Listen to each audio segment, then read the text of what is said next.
विद्यार्थियों, मैं शामली शर्मा, आपकी हिंदी की अध्यापिका, आज आपके सामने एक नया पाठ लेकर प्रस्तुत हुई हूँ। तो चलिए शुरू करते हैं। पाठ 6, लुई ब्रेल।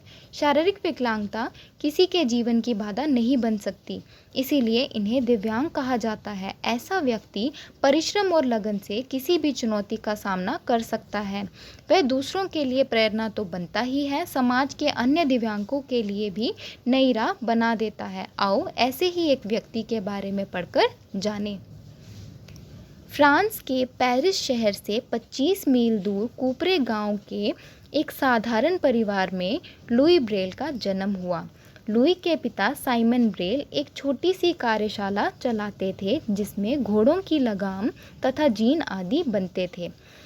वह अपनी कारीगरी के लिए पूरे फ्रांस में प्रसिद्ध थे। लुई अपने 4 भाई बहनों में सबसे छोटा और सबका प्यारा था।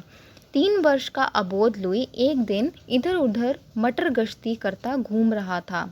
घर के सभी लोग काम में व्यस्त थे। लुई घूमता घूमता पिता की कार्यशाला चला गया। कार्यशाला में चमड़ा काटने और उसमें छेद करने वाले कई औजार रखे थे।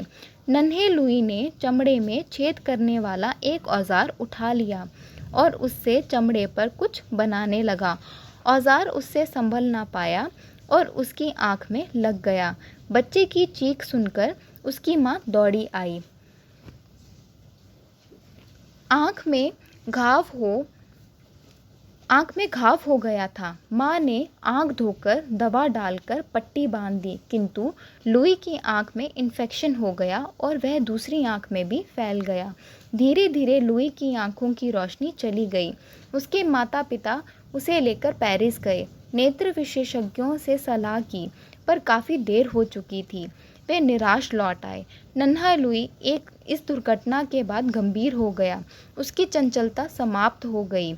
लुई के माता पिता उसके भविष्य को लेकर चिंतित हो उठे, किंतु उन्होंने हिम्मत नहीं हारी। वे नहीं चाहते थे कि लुई अपने कामों के लिए दूसरों पर आश्रित रहे।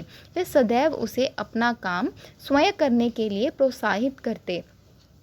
पिता ने उसे चमड़ा पॉलिश करना सिखाया। लुई माँ के कामों में उनकी मदद करता था। 6-7 वर्ष की आयु में वह छड़ी की सहायता से गांव में घूमने लगा। तभी कूपरे के चर्च में एक नए पादरी जैक्विन्स पे लुई आए। उनकी नज़र लुई पर पड़ी और उन्होंने उसे अपना लिया। लुई के जीवन में प्रकाश आ गया। वह उसे लेकर किसी बड़े वृक्ष के नीचे बैठ जाते, उसे बाइबल की कहानियाँ सुनाते, विज्ञान और इतिहास की कहानियाँ सुनाते। उन्होंने ही लुई को फूलों और पक्षियों की पहचान कराई, साथ ही संगीत भी सिखाया। लुई ने मन में ठान लिया कि वह जीवन में कुछ करके दिखाएगा। कूपरे में एक ही स्कूल था। पादरी ने स्कूल के अध्यापक से बात करके स्कूल में भर्ती करवा दिया। पहल तो वह अन्य सामान्य बच्चों में सहमा सहमा रहता था, किंतु धीरे धीरे उसने अपनी प्रतिभा से सबको प्रभावित कर लिया। उसकी याददाश्त पहले से तेज थी, अभ्यास से और अच्छी हो गई। आगे की पढ़ाई के लिए पादरी जैक्विन्स पे लुई ने पेरिस के अंध विद्यालय में लुई का दाखिला करवा दिया। वहाँ भी लुई ने अपनी असाधारण योग्यता और विनम्र व्यवहार से सभी को प्रभावित किया। लुई हाथ के काम में बहुत दक्ष था। पहले वर्ष ही लुई को सबसे अच्छी बुनाई और चप्पलें बनाने के लिए पुरस्कार मिला। शाम को लुई वहाँ संगीत सीखता था। उसने अनेक वाद्य यंत्र बजाना सीख लिए, किंतु सबसे अधिक आनंद उसे पियानो बजाने में आता था। लुई अपने नए स्कूल में खुश था, किंतु एक बात लुई को बहुत खटकती थी। दृष्टिहीन छात्रों को पढ़ने में बहुत मुश्किल होती थी। दृष्टिहीन छात्रों के लिए पुस्तकें नहीं थीं। दृष्टिहीनों के पढ़ पाने का केवल एक ही तरीका था, हर अक्षर को कागज़ पर उभार कर छापा जाता था, जिससे छूकर उसे महसूस किया जा सके। लेकिन इस विधि से अक्षर सीखना और पढ़ना बड़ा कठिन था। लुई ने इस समस्या को दूर करने का निश्चय कर लिया। तभी 1821 में चार्ल्स बारबियर नामक फ्रांसीसी सज्जन अंध विद्यालय में आए। उन्होंने सैनिकों के लिए रात में अंधेरे में संदेश पढ़ने के लिए एक लिपि तैयार की थी। उन्होंने अपनी लिपि का प्रदर्शन किया।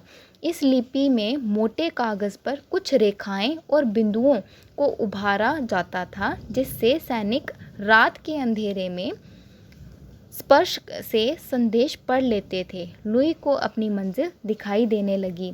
लुई जी जान से एक नई लिपि बनाने में जुट गया। लुई ने मोटे कागज़ पर 6 बिंदुओं का एक नमूना पेंसिल से बनाया, बिल्कुल उसी तरह जैसे लूडो के पासे की सतह पर होता है। फिर उसने बिंदुओं को उभार कर वर्णमाला के प्रत्येक अक्षर का नमूना तैयार कर लिया। यह तरीका एकदम सरल था। लुई की खुशी का ठिकाना ना रहा। उसने दृष्टिहीनों के पढ़ने के लिए एक नई लिपि विकसित कर ली। 1829 में लुई ने इस लिपि को प्रकाशित किया। लुई लगातार बिंदुओं वाली अपनी पद्धति पर कार्य करते रहे। 8 वर्ष बाद उन्होंने उसका संशोधित रूप दुनिया के सामने रखा। लुई घंटों पुस्तकालय में बैठकर उभरी हुई बिंदियों वाली किताबें बनाते। कठोर परिश्रम और पेरिस की नमी ने उनके स्वास्थ्य पर बुरा प्रभाव डाला और वे बीमार रहने लगे। डॉक्टरों ने जांच करके बताया कि लुई को तपेदिक यानी टीबी हो गई है। उन दिनों इस बीमारी का कोई इलाज ना था। सन 1844 में उनकी तबीयत बहुत अधिक खराब हो गई। उन्होंने स्कूल की नौकरी छोड़ दी। तब तक उनकी पद्धति ब्रेल लिपि के नाम से जानी जाने लगी। लाखों करोड़ों दृष्टिहीन लोगों के जीवन में प्रकाश भरने वाले इस महान व्यक्ति का 6 जनवरी 1852 को देहांत हो गया। धीरे धीरे उनकी पद्धति का सारे संसार में प्रसिद्ध हो गई। उनकी मृत्यु के 6 वर्ष बाद अमेरिका में पहली बार दृष्टिहीनों के स्कूल में ब्रेल लिपि में लिखी गई पुस्तकों का प्रयोग हुआ। आज दृष्टिहीनता और ब्रेल एक दूसरे के प्राय बन चुके हैं। संसार का हर दृष्टिहीन ब्रेल लिपि का आविष्कार करने वाले लुई ब्रेल को अपना मसीहा मानता है। तो इस पाठ में हमने क्या पढ़ा? इस पाठ में हमने पढ़ा कि लुई ब्रेल जो है उनका जन्म फ्रांस के पेरिस के कूपरे गांव में हुआ था। वहाँ उनके पिताजी एक छोटी सी कार्यशाला चलाते थे और लुई जो है वो अपने 4 भाई बहनों में सबसे छोटे थे। एक दिन जब लुई अपने पिता की कार्यशाला में खेल रहे थे तो उनकी आंख में लग गई। उनकी माँ ने उनकी आंख को धोकर उस पर दवा डालकर पट्टी कर ली, परंतु इन्फेक्शन के कारण उनकी आंखों की रोशनी चली गई। फिर उनके माता पिता उनके भविष्य के लिए बेहद चिंतित हो उठे, पर उन्होंने हिम्मत ना हारी। उन्होंने हमेशा उसे अपना काम स्वयं करने के लिए प्रोत्साहित किया। तभी कूपरे के चर्च में एक नए पादरी जैक्विन स्पेलोई आए। उन्होंने लुई को बाइबल, विज्ञान और इतिहास की कहानियाँ सुनाई और संगीत भी सिखाया। उन्होंने लुई का दाखिला स्कूल में करवा दिया। उसके बाद स्कूल के बाद जैक्विन स्पेलोई ने अंध विद्यालय में लुई का दाखिला करवाया। लुई वहाँ बेहद खुश था, परंतु लुई को एक बात खटकती थी कि दृष्टिहीनों के लिए कोई पुस्तकें नहीं हैं और उन्होंने इस समस्या को दूर करने का सोच लिया। 1821 में एक सज्जन उनके विद्यालय में आए। उन्होंने सैनिकों के लिए रात में संदेश पढ़ने के लिए एक लिपि तैयार की थी।